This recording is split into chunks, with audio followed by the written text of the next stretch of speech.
Come with me. A millionaire CEO saw a little girl sleeping at a bus stop. What he did the next day changed their life forever. Snow fell thick and quiet over New York that night, painting the city in a blanket of white. The wind hissed between buildings, carrying with it the kind of cold that seeped through wool and skin straight into the bone. Michael Reynolds, 32, stepped out of a glass tower on Park Avenue, still carrying the weight of a long, tense business meeting. Known as the youngest CEO to dominate Wall Street, he had built his empire on precision, numbers, and complete emotional detachment. Tonight, though, something in him refused the warm luxury car waiting curbside. He waved off his driver and walked, letting the icy air clear his head. He turned down a quiet block near his hotel, snow crunching beneath polished leather shoes, when the flicker of a street lamp caught his eye. A small, lone figure lay curled on a metal bench beneath the faded yellow glow of an old bus stop. He slowed. It was a child. Michael stepped closer, his breath visible in the frigid air. The girl couldn't have been more than 4. She was huddled beneath a tattered coat far too big for her, wearing only a thin cotton dress underneath. Her hair was tangled, cheeks flushed and raw from the cold. Her lips already tinged with blue. She was asleep, or trying to be. Alarm surged through him. Without hesitation, he crouched beside the bench and gently touched her shoulder. "Do you have a home?" he asked softly. "It's freezing out here. Let me take you somewhere warm. Come with me." The little girl stirred. Her eyes blinked open, startlingly clear, wide, and calm. She looked at him with neither fear nor surprise, just quiet trust. "My mommy went to look for dinner," she said, her voice small but steady. "But I'm not scared. You're here now. You're the miracle, right?" Michael froze. That word, miracle, did something to him. She had said it like it was a fact, like it was obvious, like she had been waiting for him. He didn't know what to say. In his world, belief didn't matter, results did, and yet, in this moment, that one word from a little girl, wrapped in frost, shook him deeper than any investor ever had. She sat up a little and reached into the old backpack by her side. From it, she pulled out a crumpled photograph and held it up to him. "This is my mommy," she said. "She said she'd be back before the snow covers my shoes. Can you wait with me until then?" Michael glanced down. Snow had already started to gather on the rubber edges of her sneakers. The sight made something twist in his chest. Without a word, he pulled off his heavy wool coat and gently wrapped it around her small shoulders.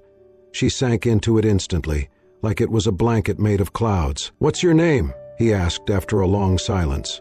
"Laura," she said, nestling deeper into the warmth. He nodded, unsure what else to say. She looked back down at her feet. "Me and Mommy stay here sometimes," she added. "It's not that bad. The light helps me sleep." Michael looked around. No mother, no one. Just wind and white silence. He wanted to call someone. A shelter, the police, anyone. But he didn't. Instead, he stayed there, sat with her. He wasn't sure how long he sat in the freezing cold, his jacket now barely shielding his arms from the wind.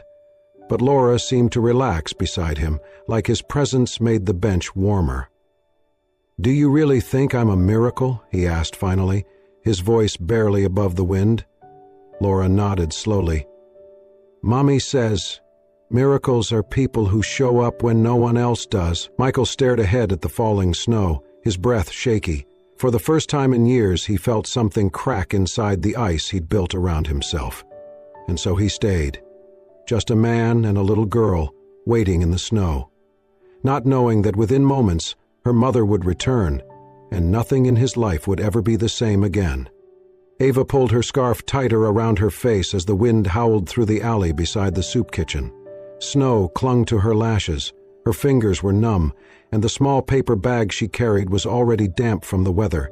Inside it were 2 containers of warm rice porridge and a single bread roll, tonight's dinner for her and Laura.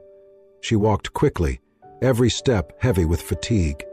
She had been gone longer than usual. The line at the kitchen had stretched around the block, and by the time she got inside, the volunteers were already packing up. but she had smiled, polite and patient, grateful for whatever they could give. That was the rule she lived by. Never beg, never demand, just survive. Ava was 28, once a quiet dreamer with a passion for cooking and an eye for flavor. She had worked as a line cook in a small neighborhood bistro before the pandemic forced it to close. Then came the unpaid bills, the eviction, the cold reality that even hard work could leave you homeless. Now she was just a mother doing everything she could to protect her child from a world that had no place for them. Her steps quickened as she turned onto the block where the old bus stop stood, a place she had scouted carefully. It was near a hospital, which meant patrol lights, a security camera, and a nearby shelter she sometimes used for bathrooms and blankets. The bench had a partial cover from snow and enough space for Laura to sleep if she curled up tight. But tonight, the moment Ava turned the corner, she stopped cold. There was someone there. A man sat on the bench beside Laura. He wasn't holding her, but he was close. Too close. His coat, an expensive wool one, was wrapped around her small frame. Laura was sitting upright now, her little hands bundled inside the sleeves, listening intently. He was speaking softly, telling her a story, maybe. His voice was low, warm, steady, almost like a lullaby. Ava's heart pounded. She dropped the bag, bolted forward, and reached for her daughter. "Laura!" she cried, her voice sharp with panic. She scooped the child into her arms, pulling her close, shielding her instinctively. The man stood quickly, but didn't move toward her. His hands rose immediately, palms open. "I'm not here to hurt her," he said calmly. "I was just sitting with her.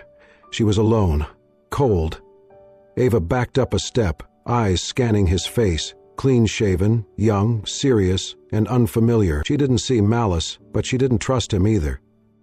"You don't get to touch someone's child just because they look cold," she snapped, arms tightening around Laura. "I didn't touch her," he said gently. "I gave her my coat and sat with her. She told me you were coming back. I was going to wait until you did."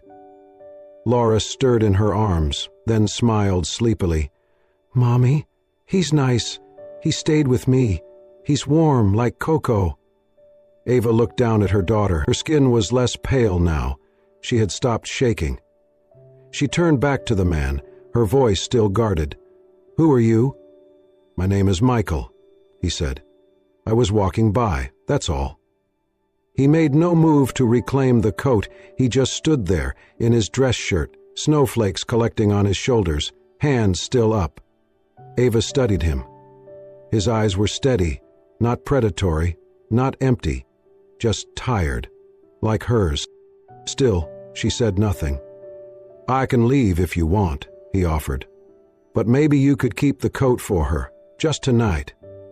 Ava looked at the thick wool wrapped around Laura, saw how her daughter had curled into its warmth like she belonged there. She exhaled slowly. "No," she said. "You can stay. For now, just don't try anything." "I won't," Michael nodded, his voice quiet. "I get it." He sat back down, this time at a respectful distance. Ava hesitated, then sat beside him, Laura resting in her lap between them. The snow kept falling.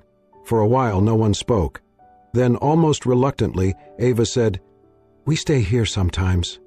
It's safer than other places." Michael nodded, not pressing. "She said that." Ava looked at him sideways. "You really just sat with her?" He met her gaze. "No child should be that alone. Not in this kind of cold." She studied him a moment longer, then looked away, and for the first time in a long time, Ava didn't feel quite so alone on that bench. Ava sat with her arms wrapped tightly around Laura, her body forming a barrier between the child and the world. Though her voice had softened, her posture remained tense. Michael, still sitting a short distance away on the icy bench, didn't push. He simply waited, calm, quiet, present. The snow continued to fall, blanketing the sidewalk in silence. After a while, Ava glanced at him again. "Thank you," she said cautiously. "For staying." Michael gave a slight nod. No thanks needed, I just didn't want her to be alone. Ava lowered her gaze. That's kind of you, but kind usually comes with a price. I've learned that. Michael tilted his head slightly. Not always. Ava didn't answer. Her arms tightened around Laura as if shielding her from more than just the cold. Michael hesitated, then spoke again. I'm staying at a hotel nearby. It's warm, clean. You and your daughter could stay the night there, just one night. You'd be safer than here. Ava looked at him sharply. And then what? We wake up with a bill we can't pay, or worse, owe you something else? Michael didn't flinch. You wouldn't owe me anything. She let out a bitter laugh, though it was quiet. That's what they all say. Nothing is free. Michael didn't argue. Instead, he looked down at his own hands, then back at her. You're right to be careful. I respect that. He stood, brushing snow off his sleeves. There's a budget motel about 4 blocks from here. No one will bother you there. I'll take you there, pay for the night anonymously. After that, you decide what's next. Ava narrowed her eyes. Why would you do that? Michael met her gaze. Because I can, and because I want to.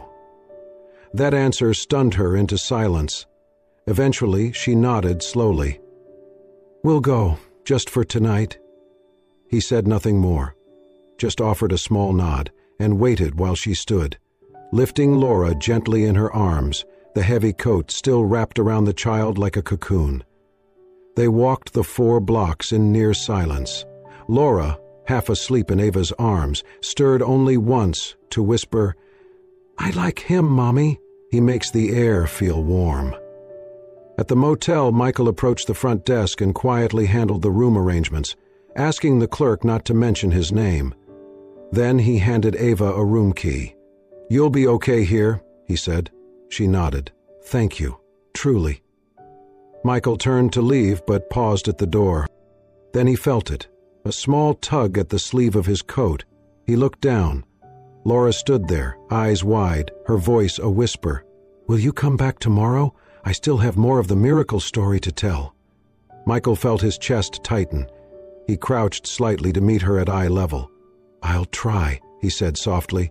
I'd like to hear it. She smiled, satisfied, then ran back to her mother's side. Michael stepped outside. The snow had slowed, and the city shimmered in quiet white. He stood there for a long moment, unsure of what he was feeling. For years, everything he did had been driven by strategy, by logic, by numbers. But tonight, he had acted on something else, something he hadn't trusted in a long time. His heart. And it had led him here, to a stranger. A little girl. A miracle story not yet finished. And for the first time in what felt like forever, Michael didn't want to walk away.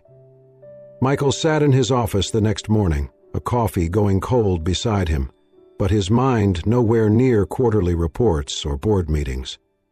He could not stop thinking about the woman and child from the night before. There had been something about Ava, something quiet but unwavering, a strength that didn't demand attention but commanded respect. She had every reason to break down, to beg, to surrender to circumstance, but she hadn't, and Michael couldn't shake the image of her sitting silently on that bench, shoulders squared against the wind, holding her daughter like a shield. Without fully understanding why, he called his assistant. I need some discreet background work, he said. Her name's Ava, mid to late 20s. Has a daughter named Laura. I think she worked in food service. No police involvement, nothing aggressive, just who she is. His assistant didn't ask questions. She never did. That afternoon, a simple file arrived in his inbox. Ava Bennett, 28, former line cook at a family-owned restaurant in Brooklyn that shut down during the pandemic. No criminal record. 1 eviction on file, currently unlisted, known to frequent soup kitchens in shelters in Midtown. She had been clean her whole life, and still, the world had swept her into the margins. Michael closed the file and leaned back, silent. The next evening, instead of returning home, he went to the downtown community kitchen, quietly funded by one of his company's charity arms. He stood near the entrance, coat collar pulled up, watching through the frosted glass window. Inside, Ava was working. She wore a borrowed apron and a too large sweater, her hair tied back loosely. She moved with practiced ease, chopping vegetables, stirring a massive pot of stew, ladling bowls with care. But it wasn't just the skill that struck him, it was the grace. She greeted each person in line with a nod or a small smile. She washed her hands between every step. She served everyone before even thinking about herself. Later, when the trays were emptied and the kitchen began to quiet, Ava sat for a moment on a crate in the back corner, sipping a lukewarm cup of tea. Michael stepped inside finally, startling her. "I'm sorry," he said. "Didn't mean to interrupt." Ava set her cup down, cautious, but not unkind. "What are you doing here?" "I support this place," he said simply. "Quietly. I wanted to see how it's being used." She raised an eyebrow. "And now you've seen." Michael hesitated, then said, "You're good at this." "I used to cook," she replied, "before all of this." "I could help," he offered. "Get you a small stipend. Make it official, nothing big but steady." Ava shook her head. "I'm not asking for charity." "It's not charity," Michael said. "It's recognizing value." She looked at him for a long time, then nodded. "Okay, I'll cook, but only if I do it on my terms." That night, she stayed late to prep for the next day. Michael lingered nearby, pretending to check his phone, but really just watching her work. It was calming somehow, like watching someone restore order in a chaotic world, one simmering pot at a time.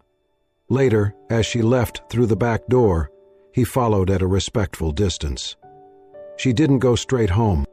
Instead, she walked 2 blocks down, turned a corner, and approached a figure slumped near the alley, an older man, hunched beneath a ripped blanket, shivering violently. Ava knelt beside him, whispered something Michael couldn't hear, then reached into her tote and pulled out a small container. Leftovers. She gently placed it in the man's hands, then, without hesitation, shrugged off her coat and wrapped it around his shoulders. Michael stopped walking. He stood there, half hidden by snow, watching her. "People shouldn't die cold," Ava murmured, adjusting the coat over the man's back. "Not even if they made mistakes." Michael didn't speak, didn't move. He just stared at her, at the care in her voice, the steadiness of her touch, the unshakable humanity she gave so freely, and in that moment for the first time in a very long time. Michael thought of his mother. She had been a nurse, tender, selfless, always the first to sit beside a patient no one else wanted to touch. She had died too young. But here, now, Michael saw that same soul reflected in a woman sitting on cold pavement beside a forgotten man. Ava didn't know she was being watched, and Michael knew he couldn't stay silent anymore, not in his heart. He had come here curious. He was now something else entirely. Moved. Winter deepened in the city, but Michael found himself stepping out into the cold more often than he ever had before. It started with one evening. Ava was packing leftover food from the community kitchen into paper containers when Michael offered, quietly, "Do you mind if I join you?" She hesitated, unsure if he was serious. "To deliver these," he added, gently lifting one of the bags. Ava studied him for a moment, then handed him a box. "You'll need gloves, and maybe some humility." From that night on, it became a ritual. Each evening after the kitchen closed, they loaded up small meals and walked together through alleys, subway entrances, and forgotten corners of the city, places where people slept in doorways and under stairwells. Many of those they served never dared enter the soup kitchen out of shame or fear, but Ava found them anyway. Michael followed. He watched as Ava knelt without hesitation in the slush and snow, placed food down with both hands, and looked the recipient in the eyes, always in the eyes. She said, "Thank you," even when she gave. It struck him deeply.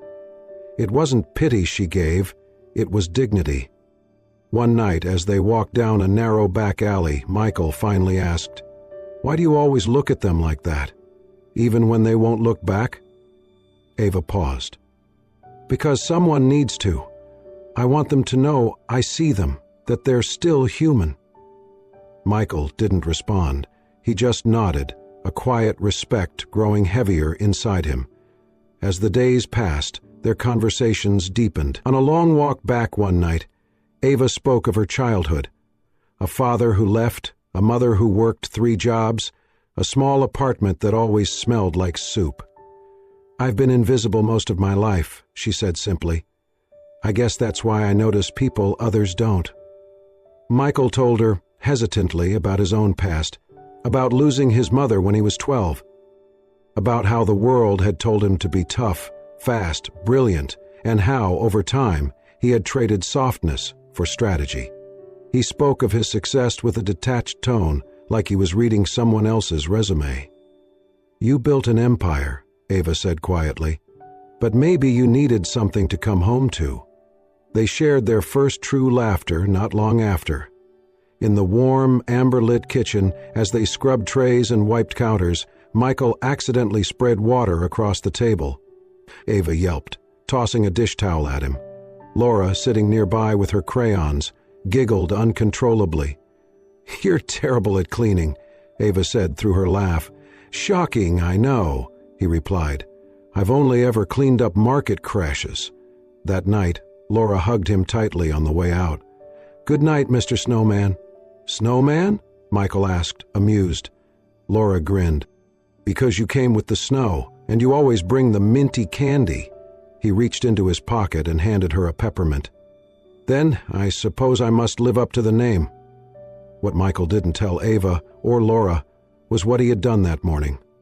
While reviewing property reports for the company's philanthropic branch, he'd come across a listing. A closed-down cafe space in the heart of Midtown, modest but well-built, the kind of place that could smell like fresh bread and sound like stories being shared over soup. Without fanfare or hesitation, he bought it under the foundation's name.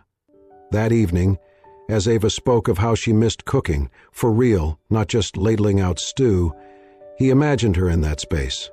Her and Laura. A stove warm with purpose, a chalkboard menu written in her careful handwriting, the clatter of dishes, laughter, and second chances. He didn't say a word, but in his heart the vision was already alive, and it had a name. The Hearth. It happened on an ordinary afternoon, at least it started that way. Ava had come early to the kitchen to prep for the evening meals. She was chopping carrots in the back when she heard a voice. Michael's voice. He was in the front hallway, speaking on the phone. She hadn't meant to listen, she hadn't even moved at first, but when she heard her name, her body froze. "We've finalized the purchase of the property. The Hearth will open on schedule," Michael was saying. "And yes, keep the foundation's name on everything. No need to mention me. Ava still doesn't know." There was a pause. Then his assistant's voice, quieter but clear. "You sure about this? It's a significant investment." Michael replied without hesitation, "She deserves it." The knife in Ava's hand dropped to the cutting board. She felt dizzy. Michael Reynolds. The name struck her fully now. Of course she had heard it before, on headlines, in whispered admiration from volunteers, on the cover of a Forbes issue she'd seen years ago in a waiting room. The sharp-featured man with cold eyes in a billion-dollar company. And he'd been here, every day, quiet, smiling, warm, washing dishes, delivering food, lying. She stepped out of the kitchen just as Michael turned, ending the call. Their eyes met. She didn't speak. She didn't need to. His face paled. "Ava, wait." "You lied to me," she said, her voice flat but trembling. "All this time you—" "I didn't lie," he said quickly. "I just didn't tell you everything." "That's not better." He took a step closer. "I wasn't trying to trick you. I wanted to be real around you. Not the title, not the name." She shook her head. "But it's not about the name, Michael. It's about why you came, why you helped, why you stayed." He opened his mouth, but she cut him off. "You made me feel like I mattered, like I earned it. But now I realize I was just a project, another one of your quiet little donations." "No," he said, his voice rough. "You're wrong.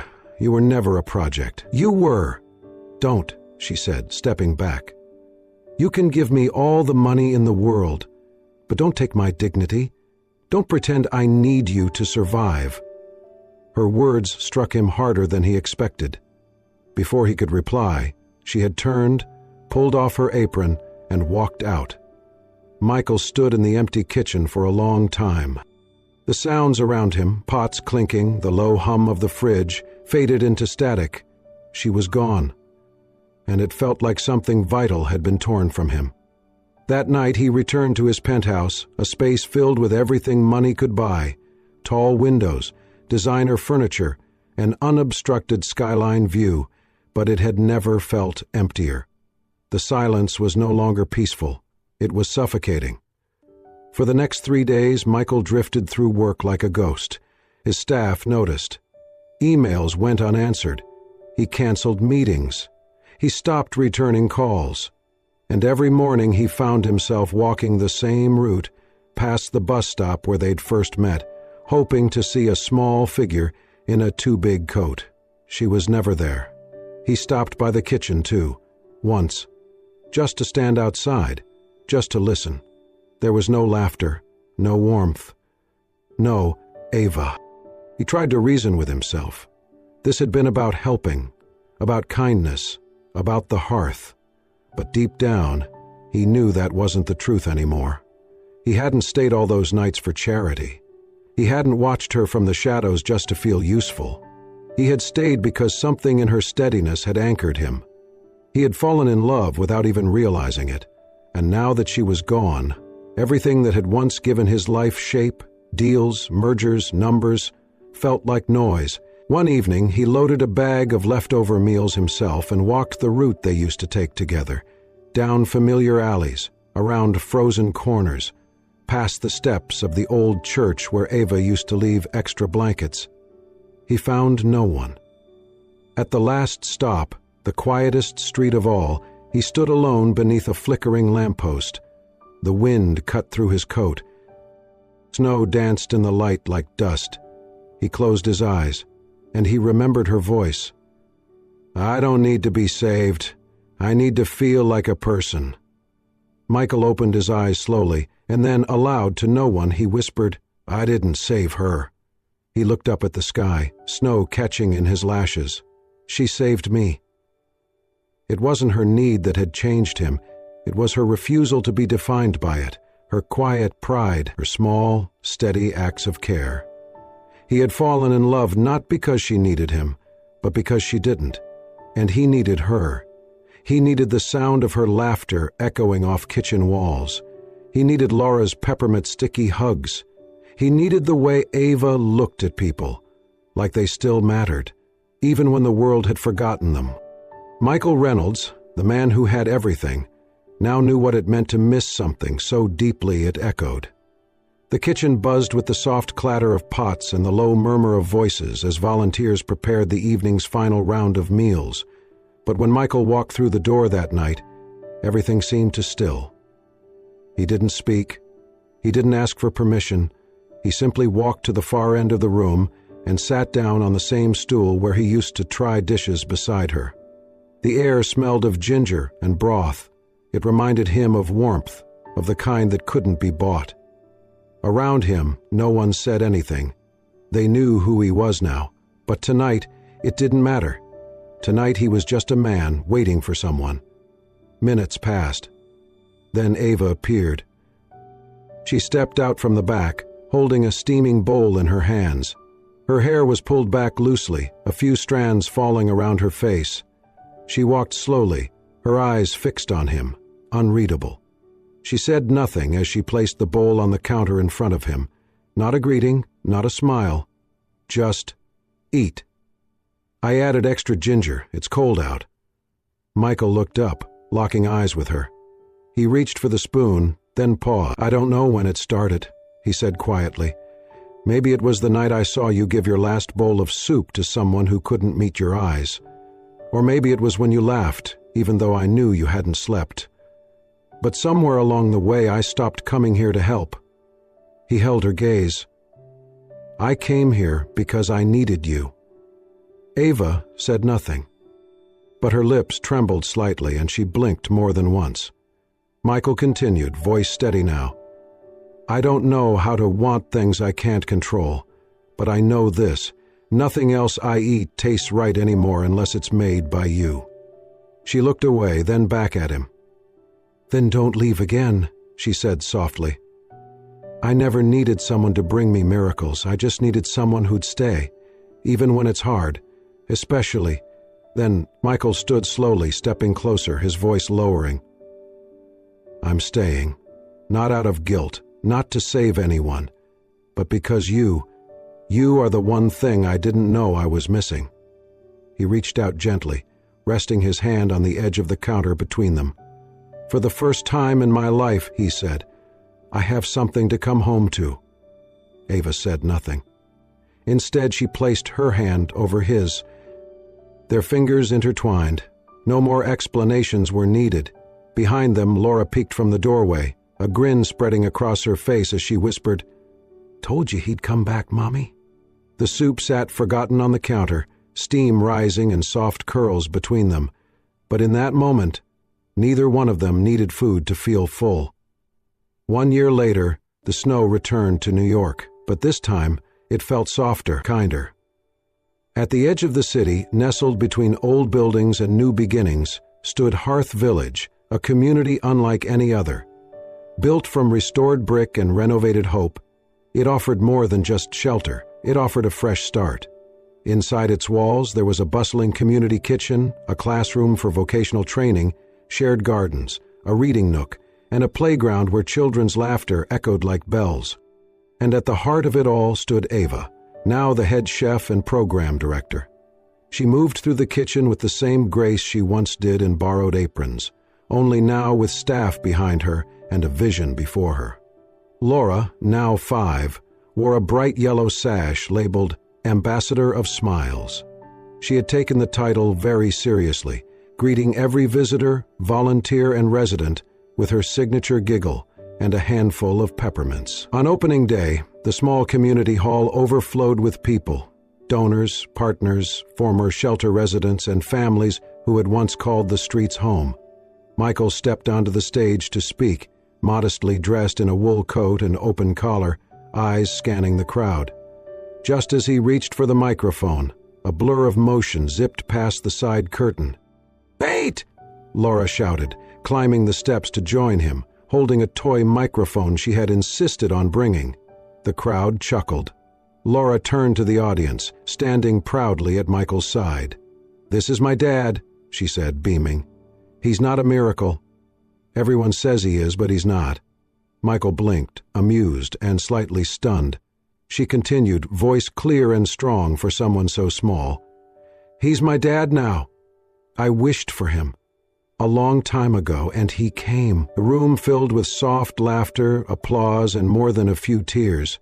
From the side of the stage, Ava watched, one hand over her mouth, the other pressed gently to her chest. Her eyes glistened in the soft light. Michael turned to Laura, knelt beside her, and whispered, "You know what, kiddo? I think I wished for you too." The rest of the evening passed in joy and celebration. People danced, stories were shared, hands were held. And when the night grew quiet, the three of them returned to the small cottage near the hearth's garden, a home filled with wooden floors, bookshelves, spice jars, and the warmth of something earned, not given. It was Christmas Eve. In the kitchen, Ava sliced a spiced apple cake, while Laura knelt on the windowsill, watching the sky for lanterns. Michael stood nearby, mug in hand, watching them with a gaze that held more than gratitude. It held peace. Outside, paper lanterns floated upward from Hearth Village, carrying wishes scribbled in childlike handwriting and crooked cursive.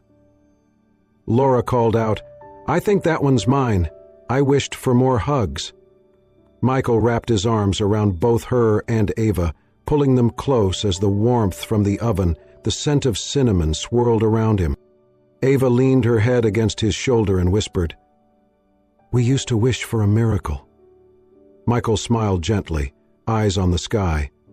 "But it turns out," he said, tightening his embrace, "you were the miracle I never dared to ask for." And beneath a sky filled with lanterns, laughter, and soft snow, Their little family stood wrapped in light, not just from the season, but from something deeper. Love, home, and a future finally built on both. If this story touched your heart, you're not alone. Sometimes the most powerful miracles are not grand or loud. They're quiet acts of kindness, a bowl of soup, a coat shared in the cold, a hand held in silence. They're found in the people who choose to stay and love without needing to rescue.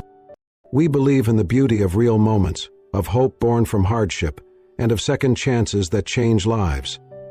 If you believe in those things too, we invite you to subscribe to our channel.